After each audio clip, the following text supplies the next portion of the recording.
Hey now, and welcome back to the DrupalEasy podcast, and welcome to Season 17, Episode number 2. In today's episode, I'll be talking with Janez from Tag 1 Consulting. I will let him pronounce his own last name as we talk about Gander, the open-source automated performance testing framework for Drupal. This episode is sponsored by Drupal Career Online, DrupalEasy's world-class, best practice-focused, long-form Drupal training course for beginners. If you or someone you know is looking to professionalize their Drupal skills, definitely check it out at drupaleasy.com/DCO. The next semester begins September 4th. Welcome, Janez, to the DrupalEasy podcast. We were just joking a second ago that I am not even going to attempt to say your last name, so go ahead and introduce yourself real quick. Hi, thank you for having me. I'm Janez Urevc, and I'm also known as /RSM on Drupal.org. Oh, thank you. I was gonna introduce you by your Drupal.org username as well. So you've been knocking around the Drupal community for about as long as I have, about 15 years. Yeah, it feels like. You're currently the Strategic Growth and Innovation Manager at Tag 1 Consulting. So how did you get into Drupal? What have you been doing for the past 15 years? Yeah, I got into Drupal because when I was still a student, I was talking to the head of our local student organization, and he was asking me if I know anyone that builds websites. And I didn't, but I was studying computer science, and I said, sure, yeah, I can do it for you. And then that didn't happen. But then a few months later, another friend calls me, and he's like, oh, Rock told me that you're building websites, and I'm now working for this tennis tournament, and we need a website. Would you build it? And I was like, yeah, sure. And then when we signed the contract, I had to figure out how to do it. So what technology did you ultimately use? Did you go right to Drupal, or did you build that first? That's I teamed up with another friend, and we went with Drupal. And I've been doing this pretty much ever since. First, it was more like a hobby or a side thing, and then it grew up into a full career. And then I worked for the biggest Slovenian daily newspaper, where we built a few of their websites on Drupal. It was Drupal 7 at the time. And after that, I joined Examiner.com, which used to be the largest Drupal website on the internet back then. And they also launched when it was on Drupal 7, and they launched when Drupal 7 was still in alpha, I believe. I joined later, but they were really early with Drupal 7. So where along that journey does the kind of performance optimization stuff come in for you? I've always been interested in performance, and even at the Slovenian publishing company, I've did quite some performance optimizations because they were quite sensitive about performance. And then, especially after joining Examiner, like with such a scale as Examiner was, performance was like the first-class citizen on a daily basis. That's where it really started. We're going to talk about Gander here in a minute or so, which is kind of automated performance testing. Is that a good way of? Yeah, we call it automated performance testing for Drupal. Open source automated performance testing for Drupal. Right. Okay. So what did folks use? What did you use and other folks in your position use to measure performance for Drupal sites before Gander? Like, what were the common tools 5-10 years ago? It was pretty much, I think, done manually. For the most part, like definitely not automated. Definitely not automated. Like sometimes we would use profilers where you would get certain numbers out, or things like the val module would give you some stats, and maybe like you could use inspector or developer tools in your browser to get some metrics, but it was all pretty much manual. All right, so let's talk about Gander, or let's kind of get into it a little bit. Before we do, I do want to mention for folks who have never heard of Gander or maybe have just heard it in passing, what makes Gander pretty cool, in my opinion, is that it's in order to write a performance test, it's not all that different from writing any other functional JavaScript PHP unit class. Correct. Or PHP unit test. There are base classes specific to performance testing that are in Drupal core since what 10.2. 10.2. Thank you. I think are they actually called performance testing, or haven't they? Oh, performance data. There's a base class called performance data. The performance data, now we're getting technical, but performance data class is where the data gets collected, and the base class for the test is called performance test base. Thank you. Yeah, I wanted to mention that up front because I kind of wanted to take the mystery out of, like, how do you do any of this stuff? And for folks who already know how to write, PHP unit tests, especially functional JavaScript tests, this is not that big of a leap from there. Exactly. And also, infrastructure-wise, as we will discuss later, there are two ways that are complementary on how you can use these performance tests, but especially the first simpler way of using it doesn't even require any other infrastructure. So if you already have your infrastructure to run JavaScript functional tests, whether it's GitHub Actions or GitLab CI or whatever it may be, it will already be able to run performance tests as well. Right. And I think that's one of the really cool things about Gander, in my opinion, is the fact that most people who already are writing functional JavaScript tests probably already know, 90% of what they need to know in order to write a performance test. Is that fair, you think? Yeah, that's completely correct. All right. Now that we've kind of set the table for that, why Gander? What was the genesis for the idea? Were there any other options on the table as far as implementing, an automated performance testing framework for Drupal? So kind of take us through the genesis. Yeah, so it all started about 2 years ago when we were introduced to Google Chrome team, and one of their goals is to help make internet faster, which is a very mundane goal, right? But they understood very quickly that the biggest bang for the buck will be if they will collaborate with big frameworks, big like CMSs that run the internet. The most obvious thought would be WordPress, which they also work with, and they are also building their performance testing framework, and we are collaborating. And then they also identified Drupal as a major CMS. And they approached us, and we started exploring how we could collaborate. And in the first round, we added lazy loading of images and media embeds into Drupal core. That was added in 9.5 and then some things in 10. So now you have lazy loading of images by default in core. This is directly came out of this collaboration between Tag1 and Google Chrome team. And then after achieving that, we put a few more ideas to the table and we brainstormed what could be next steps that we could do. And we identified automated performance testing as something that could have really big impact long term. We understood that the investment would be larger than just like improving image formatters, and it would take longer time to see the results. But it's also, it was identified as something that is quite innovative and also could have a really big impact long term. So that's how the idea about Gander started. And on the other hand, one of the performance engineers and also core subsystem maintainer, Nathaniel Catch, opened an issue in Drupal core's issue queue 15 years ago, proposing the idea of adding automated performance testing to Drupal. And now we finally were able to revive this issue, and it was also Catch who led the development and designed the architecture of Gander. So it all finally came together after 15 years. That's amazing. I was going to ask you, I shared a rundown with Janez prior to the recording. I was going to ask you why automated performance testing, but I'm not even sure we need to answer that question. I think it's probably pretty obvious why automated performance testing is better than kind of one-offs here and there. It's all about the historical data that you can collect and watch over time. Is there any other reasons? I mean, non-obvious reasons, let's say?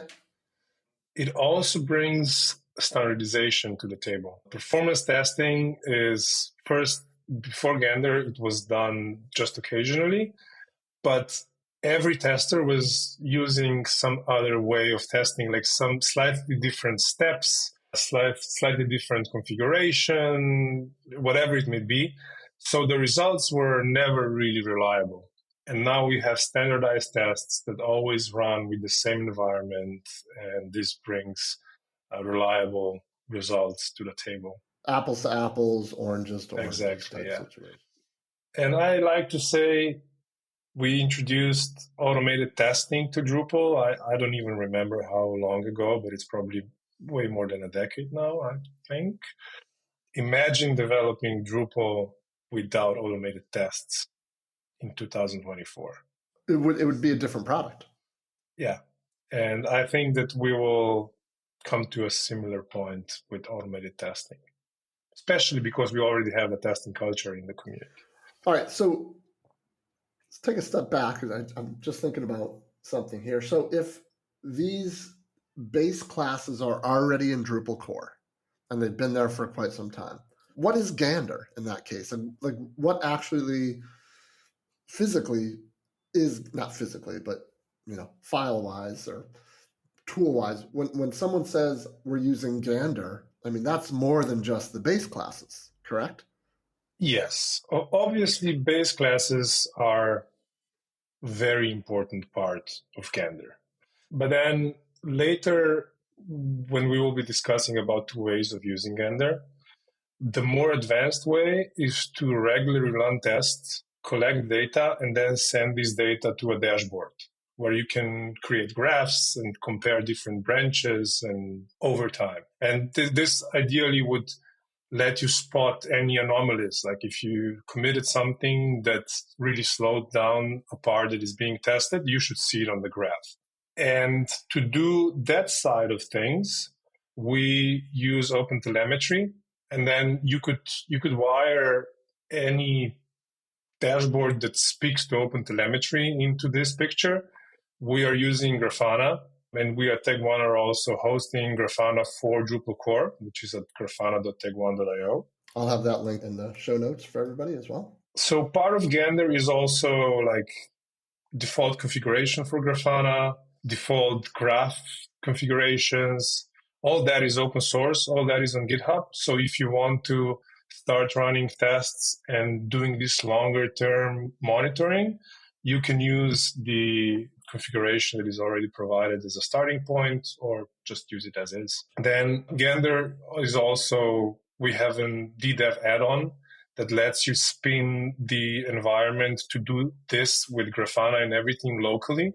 So it's not just base class. Base class is the central part of it all, but there are other things around it that complement it, that make it possible to do what we're doing, and we try to make it as easy as possible for people to start. And at the end of the day, Gander sounds way better than saying open source automated performance testing framework for Drupal over and over again. I think that like naming and marketing, if you will, is important, and having a concise short name for something is beneficial. So this is one of the things that confused me, and still does, because I haven't actually written a Gander test at this point. Without using the DDev add-on, any of the Grafana stuff, you can still write tests, as we talked about, using those base classes. Yes. When you do that, and obviously you're not getting the data over time, you're just kind of getting a snapshot. But how do you actually get access to that data? How does that data surface itself? When you're writing a test, you decide which part of your testing procedure you want to collect performance metrics for. Because there can be steps in your test procedure that are preparation steps, and you don't want to measure performance data on those steps. So for example, if you're setting up content types and all that stuff in your setup method. Exactly. If you're trying to warm up caches, for example, so if you have a test that should run with warm caches, you do some steps before to warm up caches. And then at the point when you're ready, you put your test steps that you want to measure performance data for into a closure. And then after those steps have run, you get back this performance data object that you mentioned earlier. And there you have all the performance data that was collected during those steps. And then you can start checking if the numbers that are coming back are the numbers that you're expecting. There are some metrics that are deterministic that are great for assertions. So for one example would be number of database queries. In a standardized environment, it never changes. Unless you change something in the code, the number of database queries shouldn't change. And you can check that. Like you can do your steps and say, okay, I expect this number of database queries to fire during this steps that I've just taken. And if that changes, your test can fail. And this is what we call performance assertions. And another example of deterministic metric would be number and type of cache requests. If you have a page with hot caches and you are not changing anything, you wouldn't expect any cache invalidations. You wouldn't expect any cache sets to happen. You would only expect cache gets to happen on that page. So this is something that you could test as well. And then we also have some, I like to call them non-deterministic metrics that will always vary a little bit. We have a few core vitals in there. We didn't speak about core web vitals, but these are the main metric that Google Chrome team uses. So that's why it is important for us and them to be added. But it's also great because it gives you an accurate picture of back-end and front-end performance. So we are doing those. We also have time to first byte, for example. And this kind of metrics, no matter how much standardized your environment is, will always vary a little bit. So it's harder to assert on those. Like if one time you have time to first byte of 350 milliseconds, it could be 320 the next time. So it's hard to assert on a specific number. So we generally recommend to do not use those for assertions, to use the ones that are more deterministic. But if you really wanted to, you could probably assert on a range. It could still produce false negatives or false positives. But if you tweak the range, depending on the environment where you are running this, then you might be okay doing that. But just be aware. I'm so glad you answered the question that way, because I was 85% sure that was the answer based on like the blog posts and stuff that I read. So I really appreciate you answering the question that way. And just to summarize, so the deterministic values like number of queries and cache sets and cache gets, good for assertions. The non-deterministic values are good for kind of the long-term monitoring. And yes. That's where Grafana comes in. So yes, fantastic. All right. So going back to the deterministic values, the assertions, there's some great code samples. We'll have some links in the show notes as far as getting started with Grafana, with Gander, and just some real like 10, 12 line code samples that are just really easy to understand, super clear. And with assertions for a query count or a cache set or cache get counts. So my question is, like, when writing the test, how do you know what the right answer should be? Like, how do you know when you're writing that assertion saying, the query count should be 12, like, where do I go to determine that, it should be 12, like 12 is the right answer? So I think for me, that's the missing piece of the process when writing these tests. It really depends. Oh, that's the worst way to start off an answer. Okay. I think that if you are writing a test to cover some functionality, and it's not about covering a regression that you just fixed, you would generally, I think, write a test and see what the result is in the test, and then just put that number in. And then as you are developing your project module, your custom site, whatever it is, your test will fail if this number will change, obviously. And then you go in and check what changed. And then you decide whether this change was desirable or not. And then you change the expected numbers based on that. And this is exactly what we've seen happening in Drupal core issue queue. When people are writing tests, they write them to pass with the current numbers. And then there was another issue that was touching something that touched some queries. and they increased the number of queries, and the test failed on that issue. And the person that was working on that other issue was not even aware of Gander, and that's how they learned about it. And then it's up to you to decide whether the change was something that you wanted or something that was a potential regression. So yeah, I think that that's the answer. You just write a test and see what numbers come out, and then continue from there. So it sounds like that using Gander for performance testing, it's really all about changes, regardless of if you're using something like Grafana to looking at changes over long periods of time. But if you're not collecting all that data, just by nature of the way the assertions are written, right? Like this bit of code should have X number of queries. You're looking for, if that test fails, that means that number of queries has changed from the previous version of the code. So it's kind of like over time with 2 data points, before and after type of situation. So I think it's kind of important to note that this isn't a tool to figure out the why something bad is happening performance-wise.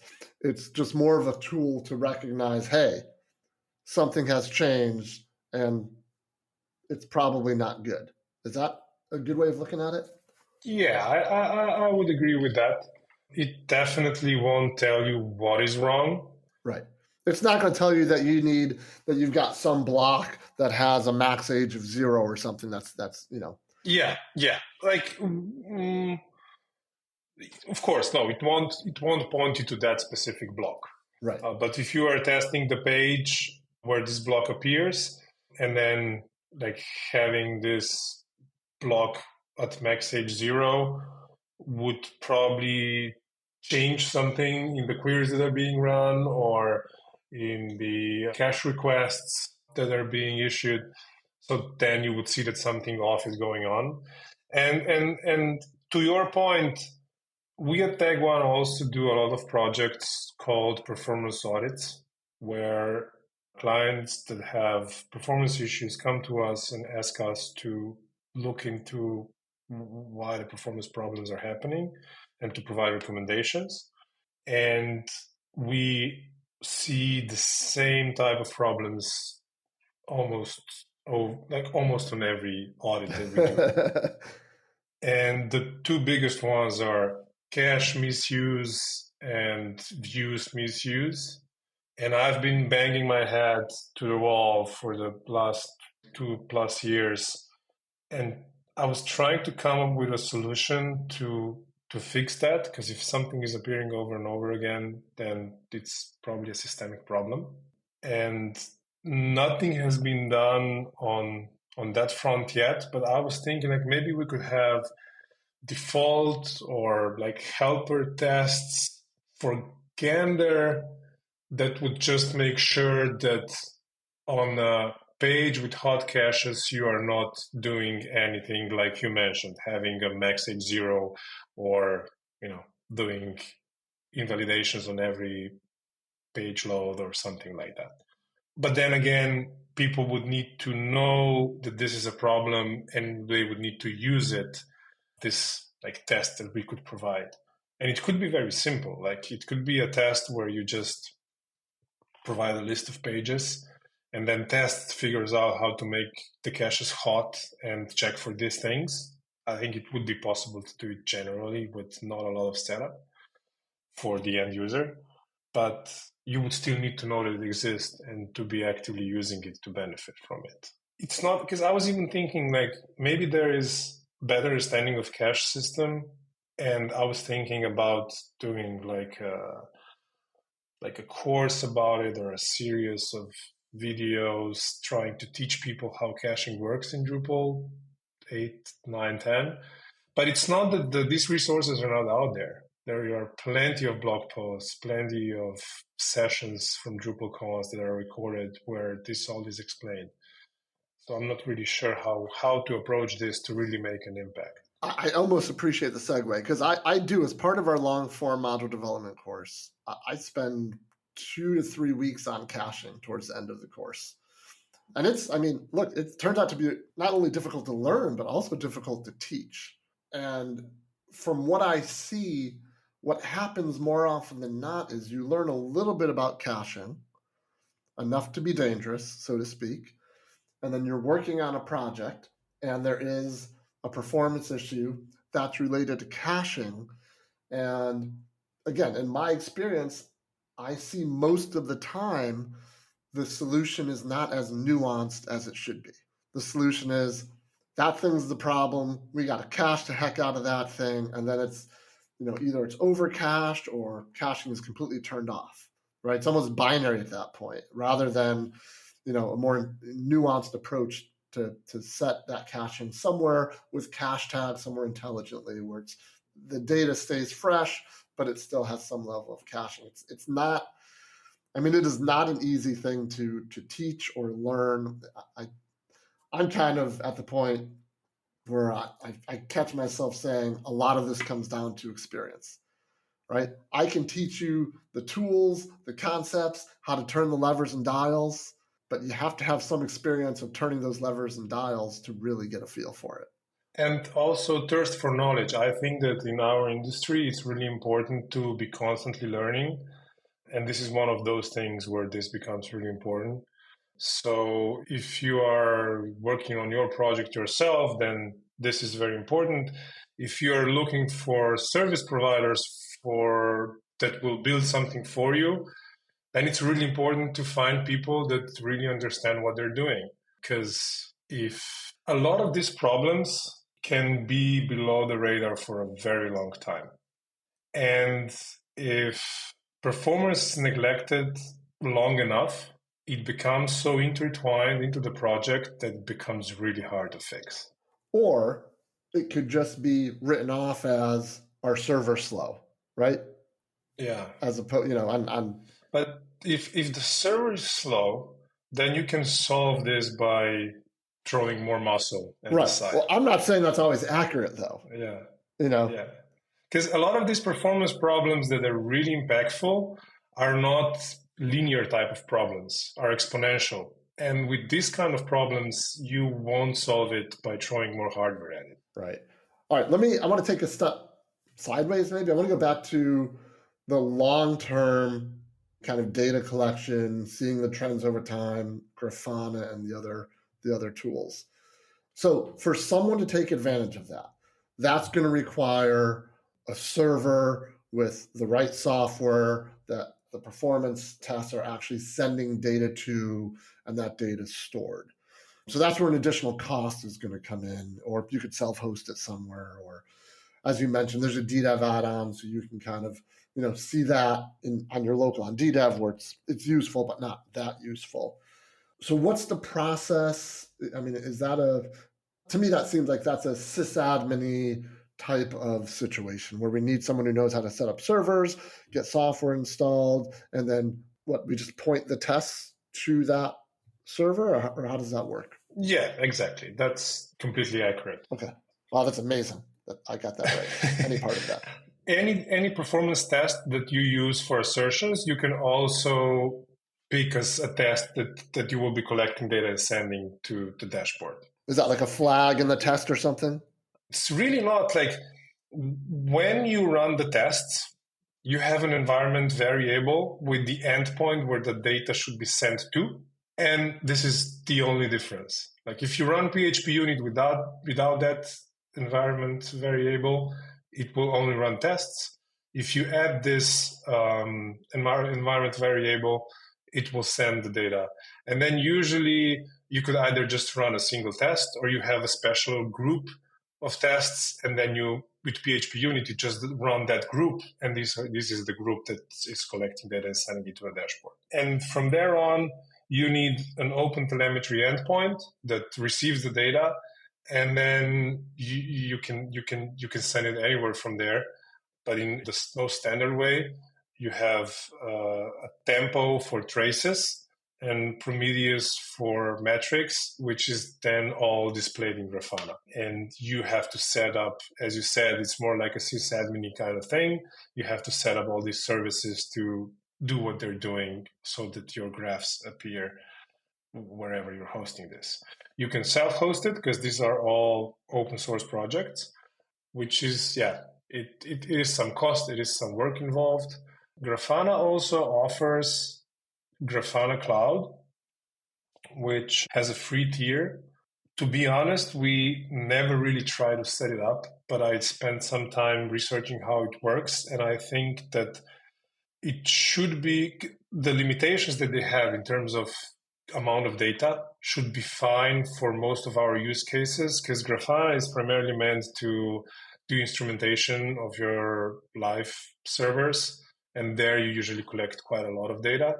And compared to that use case, we are collecting very little amount of data. So I don't think that any Drupal site or Drupal module would exceed the limits that they have. I think that the main downside is that the data retention that they have on free tier is just 15 days. And that there is no, as far as I understand, there is no anonymous access. So like for the Grafana dashboard that we are hosting for Drupal core, it's you're perfectly able to access it anonymously. If you would be using Grafana Cloud free tier, I think that only the registered users that have the access would be able to see it. But that is, I guess, definitely okay for a custom website, and might be perfectly okay for a contributed module as well. And then another thing that is a little bit special is that for the metrics to be reliable long term, it's probably a really good idea to have a dedicated test runner so that you are running on the same hardware all the time. Because if you will be running your test on different machines, on different runs, then the metrics will vary just based on how powerful the machine that this specific run is being run on. Well, the deterministic value should be the same. Yeah. But the non-deterministic will definitely change, right? And in the dashboard are the non-deterministic that are the most valuable. Yeah. That's a lot of the Core Web Vital stuff, correct? Yeah, and time to first byte and right, those things. Fantastic. Well, this was great, Janez. I really appreciate your time. I encourage folks, if you have any interest in this stuff at all, go to, I have the URL right here, tagoneconsulting.com/Gander. All kinds of documentation and links. There's a great video from, was it a DrupalCon where this was introduced? I forget. There's a kind of a featured video there. Yeah, we had a talk at DrupalCon Portland this year. And we also had, after DrupalCon, we had a webinar with Drupal Association, which is also recorded and available on YouTube. And definitely, even if you're on the fence, check out I believe it's on the Drupal.org docs page, which again is linked from that same tagoneconsulting.com/Gander page. And just check out the code snippets. Because if you have any experience writing PHP unit tests, I guarantee you that any kind of fear or, fear is not the right word, but once you see the sample code, you're going to be like, oh, I know how to do that. That's pretty easy. So yeah, I agree. And as I said, we're trying to make it as easy as possible. Yeah, it really is. There's a lot around. There's a lot, we've talked for over half hour here, but really the core of this is just writing those tests. And it's not, when I saw those snippets, I'm like, oh, this is not that bad at all. So yeah, it is. If you're used to writing tests, is a non-issue. Exactly. It should just come naturally. All right, Janez, thank you very much for your time. And yeah, we'll let us know if there's any major updates to Gander in the future. And, we'll keep an eye on things. Will do. Thank you for having me. And yeah, looking forward to talking to you in the future, hopefully. Thank you for listening to the DrupalEasy podcast. Don't forget to check out all of our long-form Drupal training courses at DrupalEasy.com. And stay tuned for the next episode of the DrupalEasy podcast. See ya!